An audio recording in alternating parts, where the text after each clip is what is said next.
संसार में जब हमारा जन्म होता है तब जन्म लेते ही हमारे ऊपर 3 प्रकार के ऋण चढ़ जाते हैं। उन 3 प्रकार के ऋणों में सबसे पहला ऋण है देव ऋण, और दूसरा जो ऋण है उस ऋण का नाम है ऋषि ऋण, और तीसरा ऋण है पितृ ऋण। भगवान सूर्य हमारे लिए प्रतिदिन प्रकाश देते हैं। उन भगवान सूर्य को बदले में हम क्या देते हैं? कुछ भी नहीं।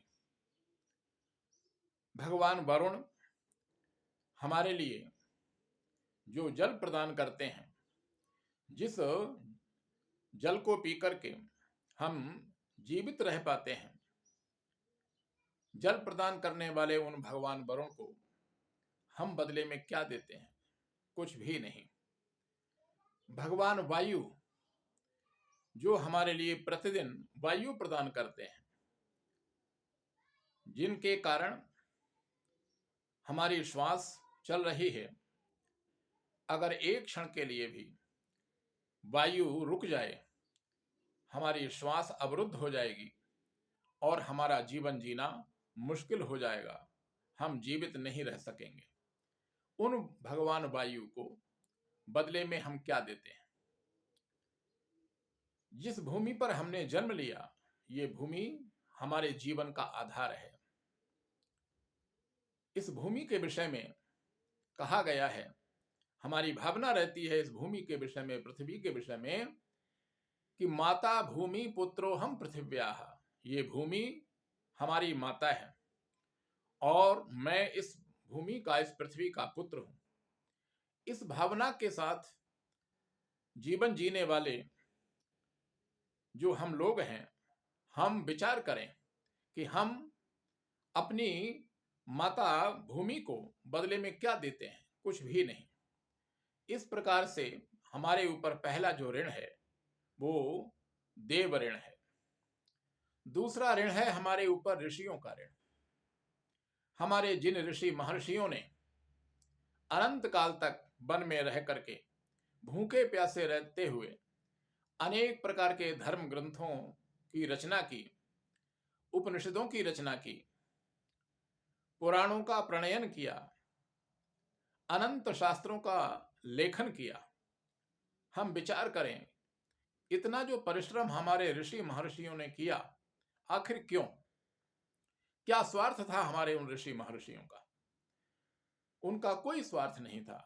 ये इनकी संपूर्ण सेवा मानव जाति के लिए की गई सेवा है। निष्काम भाव से उन्होंने इतना ये परिश्रम किया।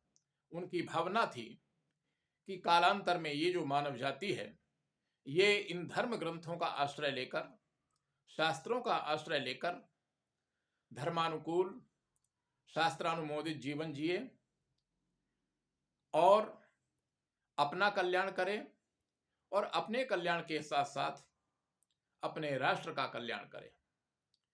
ऐसे उन ऋषि महर्षियों को हमने बदले में क्या दिया? कुछ भी नहीं। इसलिए दूसरा ऋण हमारे ऊपर है, हमारे ऋषि महर्षियों का ऋण। और तीसरा जो ऋण है हमारे ऊपर, वह हमारे माता पिता, दादा परदादा आदि जो हमारे पूर्वज हैं, उनका हमारे ऊपर ऋण है। इस ऋण को हमारे शास्त्रकारों ने कहा है पितृ ऋण। तो 3 प्रकार के ऋण प्रत्येक व्यक्ति के जीवन में रहते हैं और इन 3 प्रकार के ऋणों से उन्मुक्त होने के लिए, उऋण होने के लिए हमें प्रयास करना चाहिए। हमारे शास्त्रकारों ने इन 3 प्रकार के ऋणों से उऋण होने के लिए, मुक्त होने के लिए 3 प्रकार के यज्ञों का विधान किया। नंबर 1, देव यज्ञ। इस देव यज्ञ को संपन्न करके हम देव ऋण से मुक्त हो सकते हैं। दूसरा यज्ञ है ब्रह्म यज्ञ। इस ब्रह्म यज्ञ को संपन्न करने के पश्चात हम अपने ऋषियों के ऋण से उऋण हो सकते हैं। और तीसरा जो यज्ञ है, उस यज्ञ का नाम है पितृ यज्ञ। पितृयज्ञ को संपन्न करने के पश्चात हम पितृ ऋण से मुक्त हो सकते हैं।